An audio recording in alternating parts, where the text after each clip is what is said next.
स्वागत है दोस्तों आपका एक बार फिर से एक नए लेक्चर में। दोस्तों यह है कार्डेटा का लेक्चर नंबर 3 और आज के इस लेक्चर के अंदर हम लोग पढ़ेंगे general characters of phylum chordata. तो general character of phylum chordata क्या है, इससे पहले हमें यह जान लेना है कि कार्डेटा किसे कहते हैं। तो दोस्तों ऐसे प्राणी जिसके पास रीढ़ की हड्डी या फिर बैकबोन या फिर नोटोकार्ड हो, इस तरह के प्राणियों को कार्डेटा कहते हैं। उदाहरण के लिए मछली से लेकर के मेढक या फिर सांप या इसके अलावा तमाम पक्षियां और इसके बाद तमाम जंतु जैसे कि बकरी है, हिरन है, शेर, हाथी से लेकर के बंदर के बाद फिर सबसे विकसित तरह के प्राणी जैसे कि मानव तक के सारे प्राणियों को क्या कहेंगे, कार्डेटा कहेंगे। अब चलिए इसके बाद हम देख लेते हैं इसका जनरल कैरेक्टर क्या है। तो दोस्तों इसके जनरल कैरेक्टर में बहुत सारी वेरिएशन आपको देखने को मिलेगा, यानी कि तमाम विभिन्नता मिलेगी इसके जनरल कैरेक्टर में, क्योंकि यह बहुत बड़ा फाइलम है, इसमें बहुत तरह के एनिमल्स हैं। तो इसके जनरल कैरेक्टर में तमाम विभिन्नता आपको देखने को मिलेगी। चलिए एक एक पॉइंट हम इसके जनरल कैरेक्टर के बारे में आसानी से समझ लेते हैं और एग्जाम में कैसे लिखना है ये भी देख लेते हैं। तो दोस्तों अगर एग्जाम में general character of phylum chordata पूछता है तो सबसे पहले तो आप हेडिंग डाल देंगे general character of phylum chordata और एक एक पॉइंट आप लिखना शुरू कर देंगे। तो सबसे पहला पॉइंट देखिए क्या है कि जो फाइलम कार्डेटा के अंदर एनिमल्स आते हैं वो क्या हो सकते हैं, एक्वेटिक। मैंने अभी बताया कि इसके अंदर बहुत ज्यादा वेरिएशन देखने को मिलेगा। अभी आप देख रहे हैं क्या है, एक्वेटिक। एक्वेटिक का मतलब क्या है कि इस फाइलम के अंदर आने वाले प्राणी जलीय हो सकते हैं। एरियल का मतलब हवा में उड़ने वाले भी हो सकते हैं, जैसे कि अभी जलीय में आपने मछली देख लिया और इसके अलावा उड़ने वाले में पक्षी देख लिया। तो एरियल भी हो सकते हैं। आर टेरेस्ट्रियल मतलब स्थल पर रहने वाले भी हो सकते हैं, स्थल पर जैसे मानव रहता है, या फिर इसके अलावा मेढक भी स्थल पर रह सकता है, सांप है।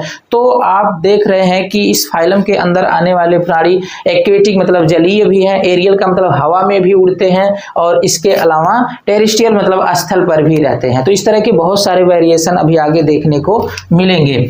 और ऑल फ्री लिविंग मतलब सबके सब फ्री लिविंग होते हैं। और दूसरा क्या है, बाइलैटरली सिमेट्रिकल। इस फाइलम के अंदर आने वाले प्राणी बाइलैटरली सिमेट्रिकल होते हैं। जैसे मानव को अगर आप देखें तो अगर बीचों बीच ऐसे काट दिया जाए तो शरीर दो बराबर भागों में बंट जाएगा। तो ऐसे प्राणी जिनको किसी एक निश्चित सेंटर से काट देने के बाद दो बराबर भागों में बंट जाए उन्हें बाइलैटरली सिमेट्रिकल कहेंगे। तो इस तरह से जैसे मानव है या फिर बंदर को ही देख लीजिए, मछली को देख लीजिए, अगर बीच से आप एकदम फाड़ेंगे तो आधा इधर हो जाएगी आधा इधर हो जाएगी। तो इस तरह के प्राणियों को बाइलैटरली सिमेट्रिकल कहेंगे। इसके बाद है मेटामेरिक सेगमेंटेशन। देखिए यहाँ पर दो चीजें हैं, सेगमेंटेशन और फिर मेटामेरिक सेगमेंटेशन।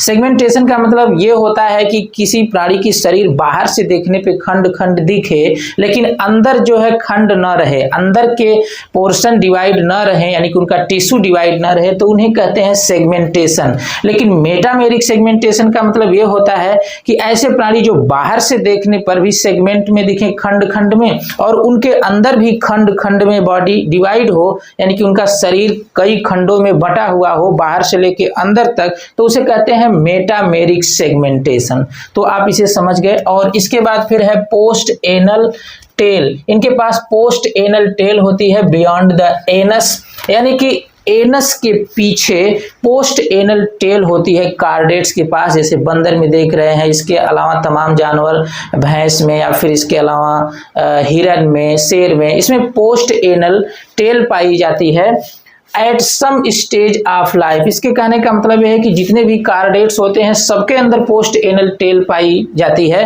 अब आप ये सोच रहे होंगे कि मानव के पास तो पूंछ नहीं है, तो सम स्टेज ऑफ लाइफ इसलिए लिख दिया गया है, तो किसी ना किसी अवस्था में पाई जाती है। तो मानव के पास भी अवशेष रूप में पीछे एक हड्डी का उभार पाया जा रहा है। वह यह संकेत करता है मानव के अंदर भी इवोल्यूशन से पहले यह पूंछ पाई जाती थी। तो सम स्टेज ऑफ लाइफ यानी कि हर प्राणियों के अंदर जीवन के किसी ना किसी अवस्था में पोस्ट एनल टेल जरूर पाई जाएगी। इसके बाद फिर है एक्सोस्केलेटन यूजुअली प्रेजेंट, यानी कि कार्डेटा फाइलम के अंदर एक्सोस्केलेटन भी पाया जाएगा। एक्सोस्केलेटन का मतलब बाह्य कंकाल, जैसे कि सींग है, खुर है, ये नाखून है, बाल है, ये सभी एक्सोस्केलेटन है, यानी कि बाह्य कंकाल है। तो कार्डेटा के अंदर बाह्य कंकाल भी यूजुअली पाए जाते हैं। Well developed in most vertebrate, बहुत सारे वर्टिब्रेट्स में यह वेल डेवलप्ड हैं।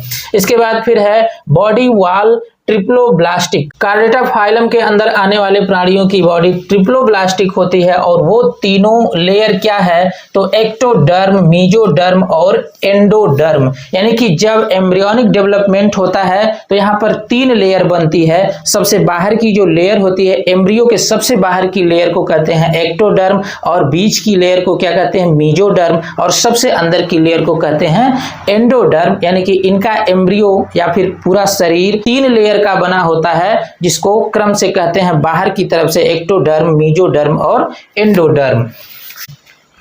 इसके बाद है सीलोमेट्स। फाइलम कार्डेटा के अंदर आने वाले प्राणी सीलोमेट्स होते हैं, यानी कि एनिमल्स हैविंग ट्रू सीलोम। इनके पास 7 प्रकार का सीलोम होता है, यानी कि कार्डेटा के अंदर 7 प्रकार का सीलोम पाया जाता है। Notochord present some stage of life, यानी कि इस प्राणियों के अंदर नोटोकार्ड भी किसी ना किसी अवस्था में जरूर पाया जाएगा। बाद में यह नोटोकार्ड फिर वर्टिब्रल कॉलम में रिप्लेस कर दिया जाता है, यानी कि यह नोटोकार्ड बाद में वर्टिब्रल कॉलम बन जाता है। यानी कि जीवन के किसी न किसी अवस्था में नोटोकार्ड जरूर पाया जाएगा। इसके बाद फिर है क्या ए कार्टिलेजिनस और बोनी एंडोस्केलेटन प्रेजेंट, यानी कि इस फाइलम के अंदर कार्टिलेजिनस मतलब कार्टिलेज का बना हुआ या फिर हड्डियों का बना हुआ एंडोस्केलेटन भी पाया जाएगा। कार्टिलेजिनस का मतलब उपास्थि का बना हुआ एक बहुत ही कोमल तरह की हड्डी या फिर उपास्थि, इसका बना हुआ एंडोस्केलेटन यानी अंतःकंकाल या फिर बोनी या हड्डियों का बना हुआ अंतःकंकाल फाइलम कार्डेटा के अंदर जरूर पाया जाएगा। मछलियों के अंदर देखिए तमाम कार्टिलेजिनस फिशेस हैं जिनके अंदर कार्टिलेज का बना हुआ एंडोस्केलेटन है। बाकी मानव के अंदर आप देख रहे हैं हड्डियों का बना हुआ एंडोस्केलेटन है। तो फाइलम कार्डेटा के अंदर या तो कार्टिलेज का बना हुआ या फिर इसके अलावा बोन हड्डी का बना हुआ या फिर मिक्स दोनों तरह का कार्टिलेज या फिर बोन दोनों तरह का बना हुआ एंडोस्केलेटन जरूर पाया जाएगा। इन मेजॉरिटी ऑफ वर्टिब्रेट्स, यानी कि बहुत से वर्टिब्रेट्स के अंदर। फिर इसके बाद है pharyngeal gill slits present at some stage of life, यानी कि जीवन के किसी ना किसी अवस्था में फायरिंजियल गिल स्लिट्स जरूर पाई जाएगी। अब वह चाहे फंक्शनल हो चाहे नॉन फंक्शनल हो वो अलग बात है। जैसे मछलियों में आप देख रहे हैं फंक्शनल है, मानव में जो गिल स्लिट्स पाई जाती है वो नॉन फंक्शनल है। जैसे कि एम्ब्रियोनिक स्टेज में मानव में भी गिल स्लिट्स पाई जाती है लेकिन नॉन फंक्शनल होती है।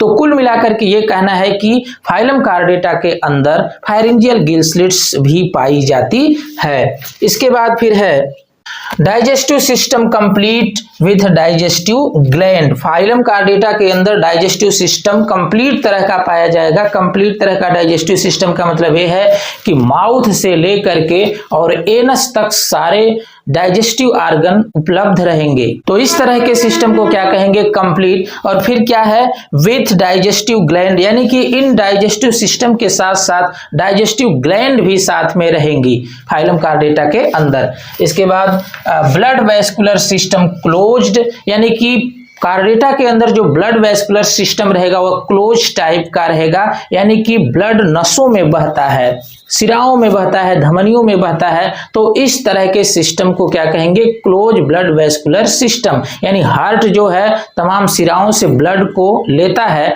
और फिर धमनियों के माध्यम से पूरी बॉडी में फैला देता है। तो ब्लड अगर नसों के अंदर से होकर के बहता है तो उसे क्लोज टाइप का ब्लड वैस्कुलर सिस्टम कहेंगे।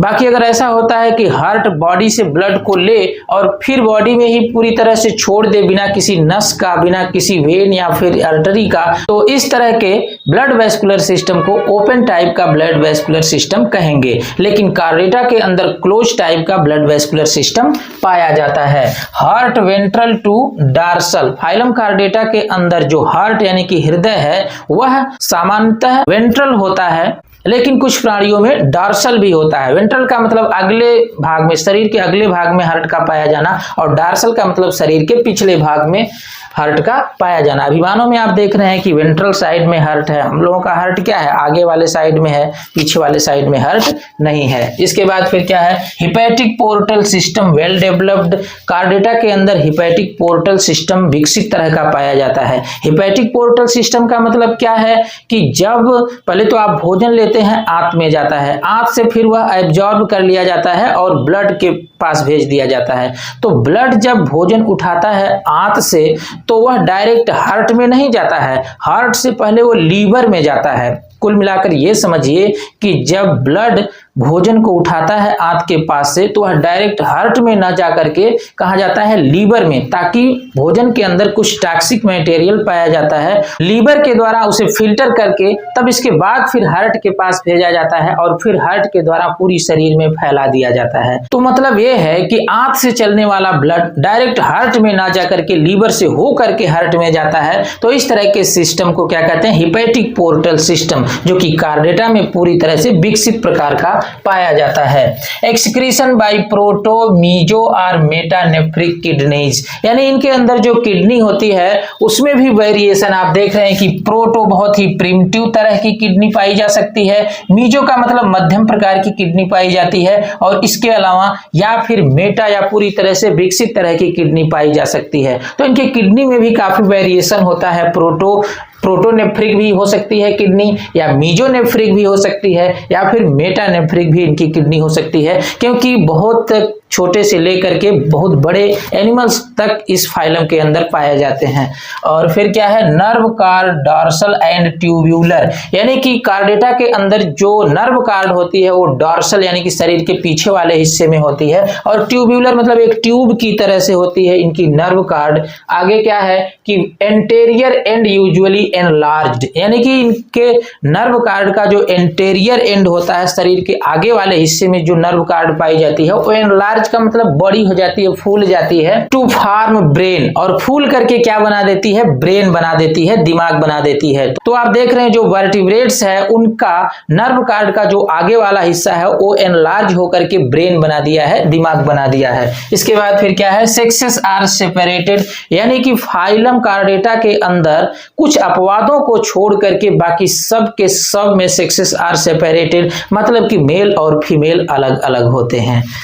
विद रेयर एक्सेप्शंस, कुछ अपवादों को छोड़ करके कार्डेटा के अंदर मेल और फीमेल अलग अलग पाए जाते हैं। इस बात को क्या कहेंगे, सेक्सेस आर सेपरेटेड। तो दोस्तों आप जनरल कैरेक्टर पूरी तरह से समझ गए हैं, बाकी इसके बाद हम आपको बताएंगे क्लासिफिकेशन ऑफ फाइलम कार्डेटा। तो मिलते हैं इसके क्लासिफिकेशन के साथ, तब तक के लिए जय हिंद।